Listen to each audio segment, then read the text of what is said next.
Hola. So, story time, okay? Two story times.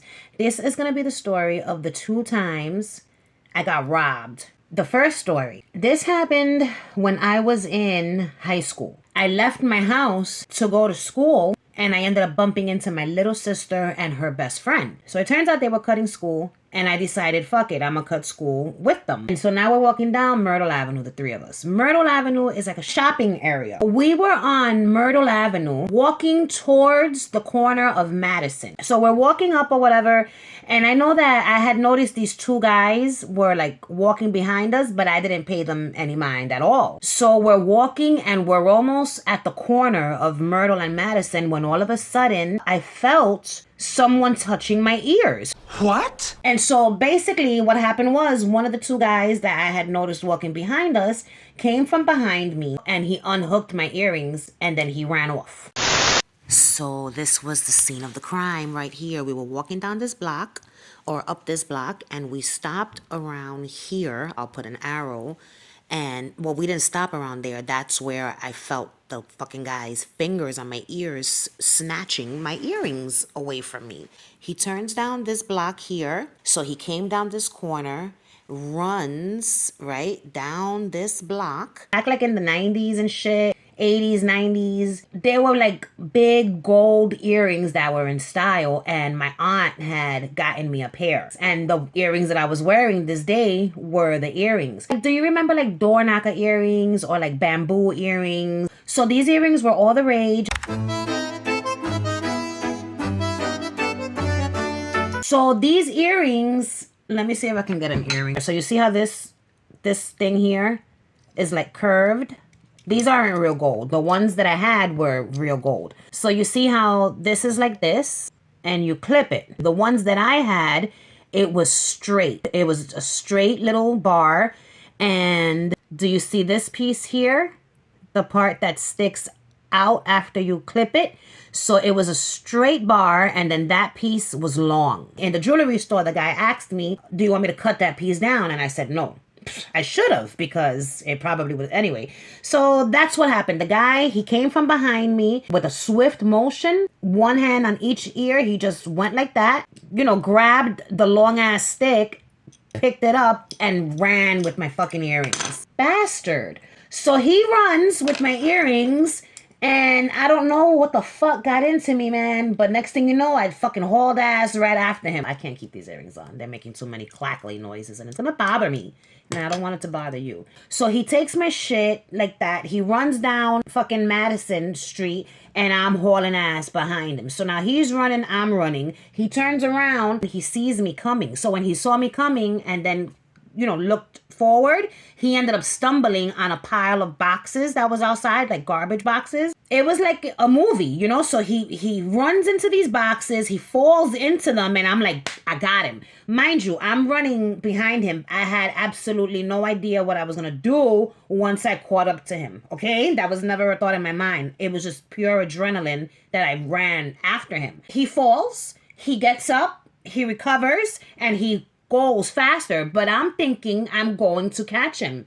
He makes it to the corner and he turned down fucking Wyckoff, and by the time I got to the corner and turned, I didn't see him no more. So now I'm coming back up the block. I see my sister and her friend like halfway down the block running, and a police officer, a car was coming down the block. Or no, coming up the block.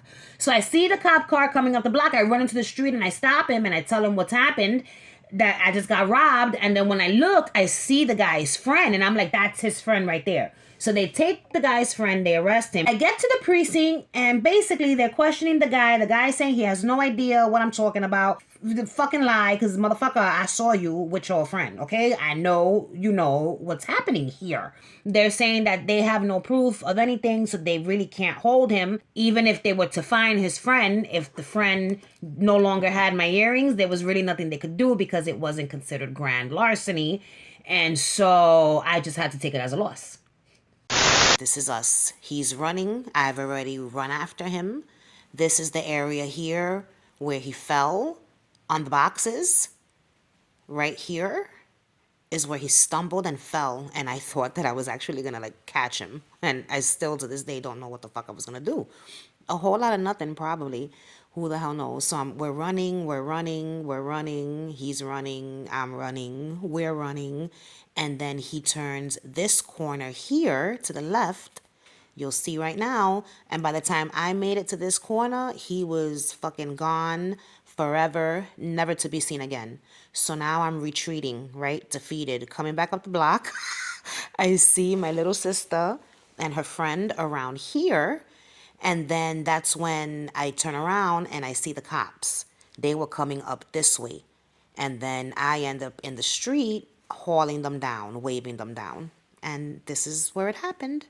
Fast forward to like a year or two later, the most, I end up getting myself another pair. They were way bigger than this, and they were also way bigger than the size that I had before. It was just like this, except there was no like ridges. It was all smooth, and then there was like carved out designs going around the whole, like the front and the back.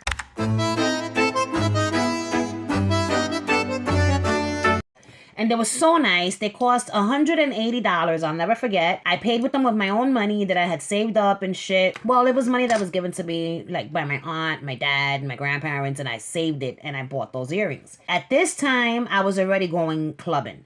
So I was 17 years old. And I had a boyfriend. His name was Alex. That was his real name. And he was a fucking asshole. But he had really nice eyes. He had green eyes. But whatever. It didn't last long. His pecker was like a pencil, literally. I don't know why I chose to share that with you, but fuck it, you need to know this. He had a pencil pecker, but he had beautiful green eyes, and he had this chain, this fat fucking chain. None of my chains that I own are as fat as this chain was. It was a gold chain, fat, thick, with a big old Jesus piece. And so he lent me the chain. I'm going to tell you all the jewelry that I was wearing this night. I had on the earrings that I just described to you that I bought. My fingers, all 4 fingers here had rings. I had my aunt's graduation ring. I had my grandmother's initial ring with the letter A covered in diamonds. I had my Michelle name ring. I had the heart ring that I don't remember who got me. And I had like 4 other rings. I might have even had a ring on one or both thumbs, like literally both hands filled with rings. These big gold rings, diamonds, the big ass earrings, right? But it was winter time. So I had on a coat. So you couldn't see any of my jewelry except for my earrings and my rings. Underneath my coat, I had my gold nameplate that said Michelle. I had the gold chain with the heart charm with the letter M. Plus, I had this guy, my boyfriend at the time, that fat fucking gold chain with the fucking Jesus piece, but you couldn't see it, like I said, because it was winter and I had a coat. So me and my older sister Ruby this time, the first time it was my little sister Sally, this time it's me and my older sister Ruby. She was walking me home from here. So we're walking, right? And we get to the corner of Central and Bleecker. There used to be a payphone on the corner. So I decided, let me call my best friend at the time. I think in one of my old Storytime videos, I named her Corey, but her real name was Zori. So I said, yo, let me call Zori real quick, see if she's home. If she's home, then I'll go hang out over there and then you can leave and I'll go home later. So I call Zori from this payphone. Now I'm at the payphone and the phone is ringing. And I saw this guy on a bike with a hoodie and it was dark and he was dressed in dark clothes. And so I didn't pay him no mind. He was riding his bike down Central and he looked at me and my sister. And when I looked at him, we made eye contact. He kept going. I didn't give it another thought. This bitch wasn't picking up the phone, so I hung up the phone and I told my sister, fuck it, let's just keep going home. So we just kept going up Bleecker, right? So it's nighttime while this is happening. The first robbery happened in the daytime. I was cutting school. I should have been in school. Maybe I wouldn't have gotten robbed. Eventually it would have happened anyway. So I'm sure of it because these earrings, people were getting robbed left and right over them. We're walking up Bleecker and we're just talking shit, whatever. And all of a sudden, I heard like a sound come from the left side of me, right? So when I look, like me and my sister, we both heard it. We both looked. And when we looked, it was the guy. I recognized it was the same guy on the bike. So he like rolled up on the bike, stopped the bike, got off the bike. The whole time we stopped. The second we heard the sound, we saw him and we stopped walking. And because he stopped right there in the street, he ends up getting off the bike and comes straight to me. I knew exactly what was happening the second that he stopped. I feel like I just knew it. In my mind, I was like, oh my God, I'm about to get robbed. You know what I'm saying? So this is the avenue that the man on the bike was riding down, right? And on this corner right here is where the payphone used to be. So my friend didn't pick up the phone. We kept on going up the block, right? So here is the block that my sister and I walked on. So we're walking up this block, not thinking anything about anything, and I'm going to show you the exact location of where he stopped his bike and came towards me. I still can't believe that this motherfucker, like, I was so young, you know what I'm saying? He was young as well. He wasn't like an older guy.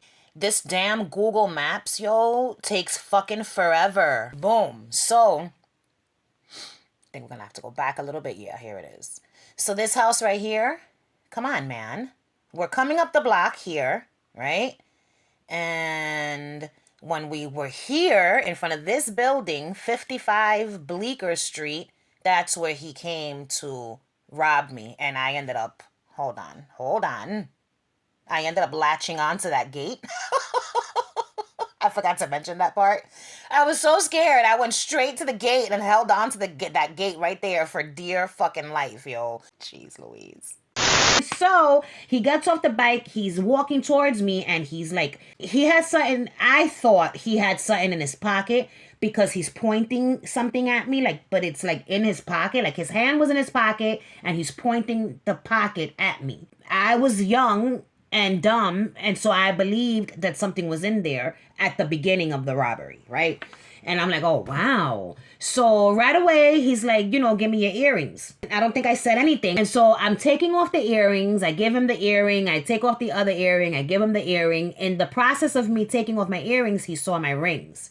And he was like, all right, let me get your rings now. What? And when he said that, I was just like, no. And I looked at my sister. I said, B, I'm not giving him my rings. And so now he comes to get closer and he's like moving the thing in his pocket. And he's like, give me your shit. Let me get them rings. And I'm like looking at my sister. I'm not even looking at him. I'm looking at her and I'm telling her, B, I'm not giving him my rings. Because it wasn't just my rings. It was my grandma's ring, my aunt's rings. I wasn't going to give him the fucking rings. And that was the bottom line. I didn't know what was going to happen. And at the time, I wasn't thinking. All I knew is that he wasn't going to get my rings.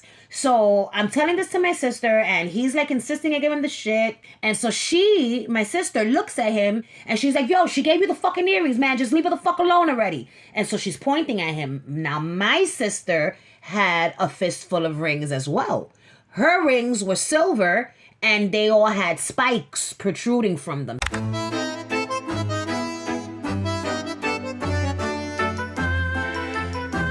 She had those rings on. Yo, when he saw her hand and those rings, he was like, fine, fine. And he jumped on his bike and he rode off. And as we're walking to the house, she's like, he didn't have nothing on him. If he had something on him, he wouldn't have just left like that. I said, no, B, he left because he thought you were going to stab him to death. If you would have just hit him one time in the face, it would have been a wrap for him. You would have stabbed him in the face. And she was like, yeah, that's what I'm saying. Now, if he had a real weapon, then my rings wouldn't have scared him. And I was like, damn, you're right. So this whole fucking time, he didn't have a fucking pistol in his pocket or a knife in his pocket. So in the end, he got my earrings, but he didn't get the rings. He did not get my rings, and he did not get my chains. And I remember telling my sister, I said, B, can you believe this shit?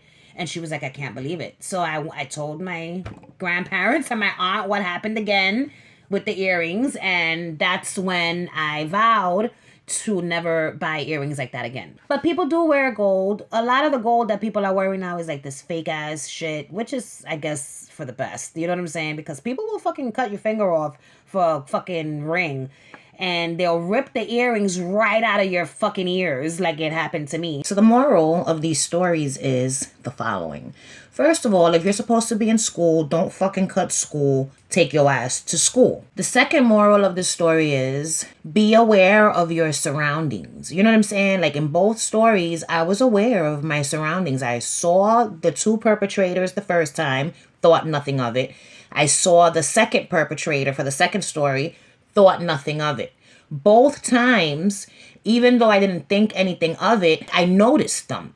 So when you notice things, you notice shit for a reason. You don't just go around noticing things for no reason. Everything happens for a reason. Me noticing these people was supposed to be for me to pay attention, and I didn't. And I think the biggest moral from this story that I would like for everyone to take is this. If you ever find yourself in a situation where someone is trying to rob you, whether you think they have a weapon, if you don't know they have a weapon, if you do know they have a weapon, whatever the case might be, just give them your shit because your life matters more than items. I bid you farewell now. If you like this story time, subscribe to my shit, like my channel, Ija. Goodbye.